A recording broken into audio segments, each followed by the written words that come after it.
Hello friends, आप सभी का स्वागत है आपके अपने YouTube channel steno study with Deepak Kumar में, जहां प्रतिदिन आपको मिलती हैं 40 शब्द प्रति मिनट, 60 शब्द प्रति मिनट, 80 शब्द प्रति मिनट और 100 शब्द प्रति मिनट हिंदी डिक्टेशन बिल्कुल फ्री।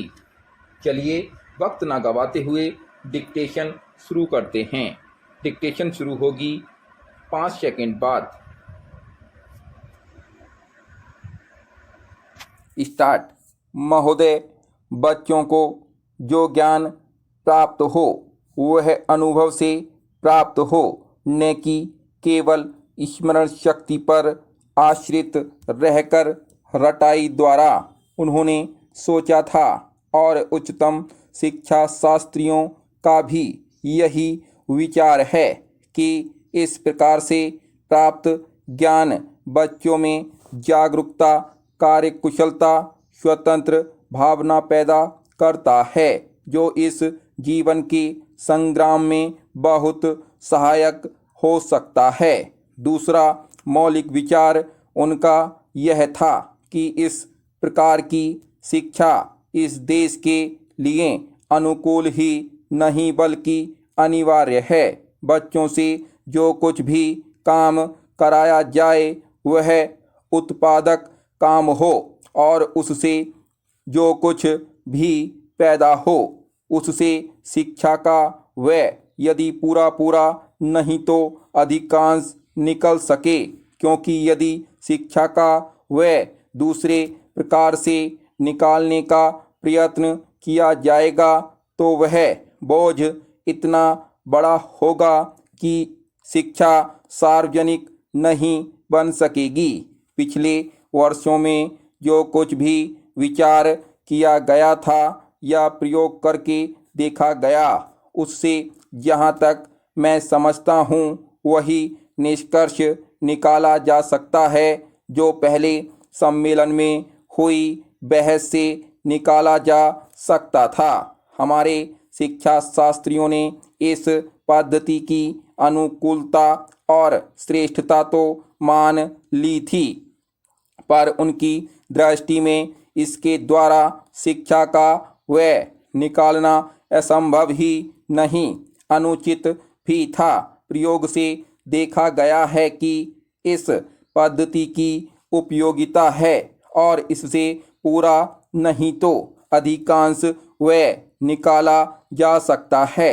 यह मैं प्राथमिक और माध्यमिक शिक्षा के संबंध में कह रहा हूँ। चेंज उच्च कोटि की शिक्षा के संबंध में अभी प्रयोग नहीं के बराबर हुआ है, इसलिए उसके संबंध में अभी कुछ भी कहना संभव नहीं है। इतना होते हुए भी हम देखते हैं कि इस पद्धति को उतना प्रोत्साहन नहीं मिला और न इसका उतना प्रचार ही हुआ जितना होना चाहिए था और जितना स्वराज्य प्राप्ति के बाद हम कर सकते थे।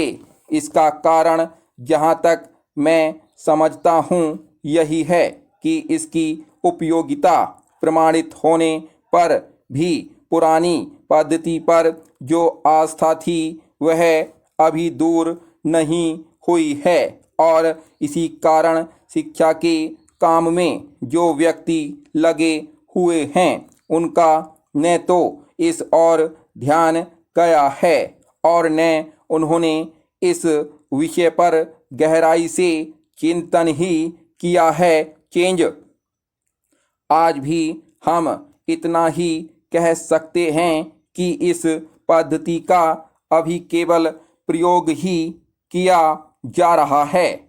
इसे राष्ट्रीय कार्यक्रम मानकर हमारी सरकार ने उसको चालू करने का निश्चय नहीं किया और क्रियात्मक रूप से कुछ करने की बात तो नहीं के बराबर ही है।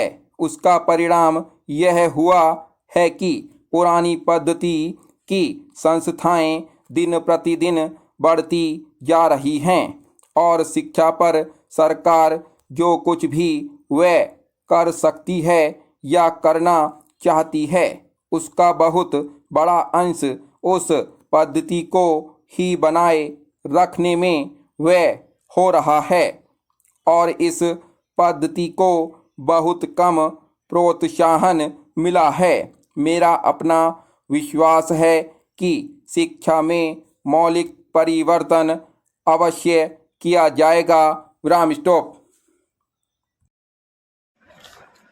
यदि आपको वीडियो पसंद आए तो वीडियो को लाइक करें, अपने दोस्तों को अधिक से अधिक वीडियो को शेयर करें और प्रतिदिन हिंदी डिक्टेशन लिखने के लिए चैनल को सब्सक्राइब अवश्य करें। धन्यवाद।